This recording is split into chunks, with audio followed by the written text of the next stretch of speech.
آقا علیہ الصلوۃ والسلام نے فرمایا کہ بس اگر کافر بھی یہ جان جاتے کہ اللہ کی بخشش کتنی خوبصورت ہے تو میرے آقا نے فرمایا کہ لوگوں الذی عند اللہ من الرحمت، فرمایا اللہ کی عزت کی قسم اس کے ہاں جو رحمت ہے اگر کافر کو بھی پتا چل جائے تو وہ رب کی جنت کا طالب یوں بن جائے کہ جیسے رقص بسمل ہوتا ہے.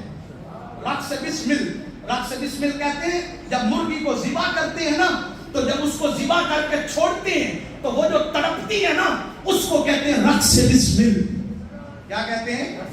رقص بسمل. فرمایا انسان اگر اس کی رحمتوں کا مشاہدہ کر لے تو اس کے طلب میں اتنا تڑپے کہ جیسے مرغی کو چھری پھیر کے چھوڑا جاتا ہے اور وہ تڑپنے لگ جاتی ہے. اس کی رحمت اتنی کریم ہے اور وہ اتنا کریم رب ہے. اور رب کائنات میں وہ حدیث پاک مشہور ہے، آپ لوگوں نے سن رکھی ہے کہ سید عالم صلی اللہ علیہ وسلم نے فرمایا ان النبی صلی اللہ علیہ وسلم قال کان فی من کان قبلکم رجل قتل 99 نفسا، کہ ایک شخص نے 99 قتل کیے اور وہ شخص کے پاس گیا کہ کیا میرے لیے کوئی توبہ کی جگہ ہے؟ اس نے کہا نہیں، تو 90 قتل کر کے آیا ہے، 99 تیرے لیے کائے کی توبہ؟ اس نے اس کو بھی قتل کر کے 100 پورے کر دیے. یہ حدیث پاک ہے. اب فرمایا پھر وہ کسی اور کے پاس گیا، اس نے کہا میں نے 100 قتل کیے کہ کیا میرے لیے بھی کوئی توبہ ہے؟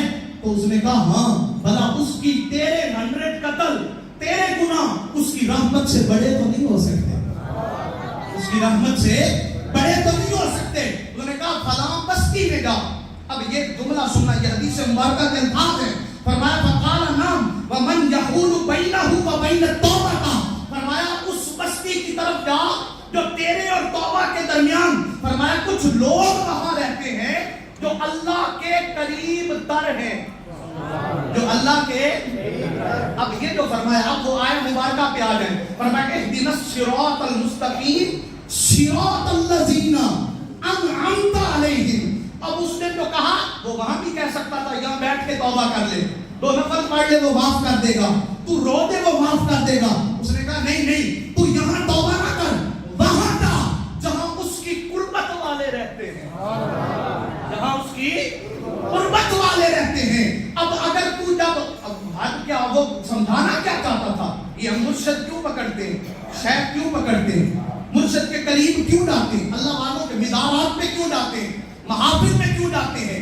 اس لیے جاتے ہیں کہ میرے آقا علیہ الصلوۃ والسلام نے فرمایا، اس کا ترجمہ آپ کو یوں فرما دیتا ہوں کہ خواجہ صاحب نے فرمایا تھا اٹھ فریدا ستیا تے میلا دیکھن جا، یہ کوئی تینوں بخشیا ملے تو ہی بخشیا جا.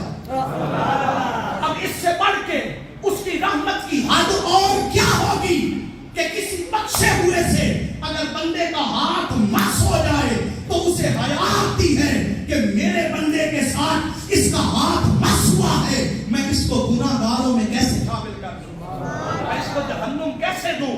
اس کو شرم آتی ہے، وہ اس کو اس کی وجہ سے معاف فرما دیتا ہے. اب فرمایا اس بستی کی طرف جا. اب فرمایا راستے میں اس شخص کا انتقال ہو گیا. جب انتقال ہوا فرشتے آ گئے، جہنم کے فرشتے اور جنت کے فرشتے. انہوں نے کہا یہ ہمارا ہے، انہوں نے کہا یہ ہمارا ہے. جب یہ بات جھگڑی تو اللہ رب العزت نے فرمایا تم زمین ناپ لو، فاصلے کی پیمائش کر لو. جس کا ارادہ قریب ہوگا، یعنی اگر وہ بستی قریب ہوئی جس طرف وہ جا رہا تھا تو اس کو جنت میں لے جاؤ، اگر وہ دور ہوئی تو جہنم میں لے جاؤ. اب مفسرین فرماتے ہیں، حضرت ابو ہریرہ نے اس میں اضافہ فرمایا فقال رسول اللہ صلی اللہ علیہ وسلم کہ اللہ ان الفضل اللہ ہے، کہ اللہ نے پھر فضل کیا. وہاں پھر اللہ نے بولے، اللہ نے. اب وہاں فضل کیا ہو سکتا تھا؟ سوچنے کی بات ہے. جب اس نے کہہ دیا پیمائش کر لو تو پیمائش میں فضل کیا ہوگا؟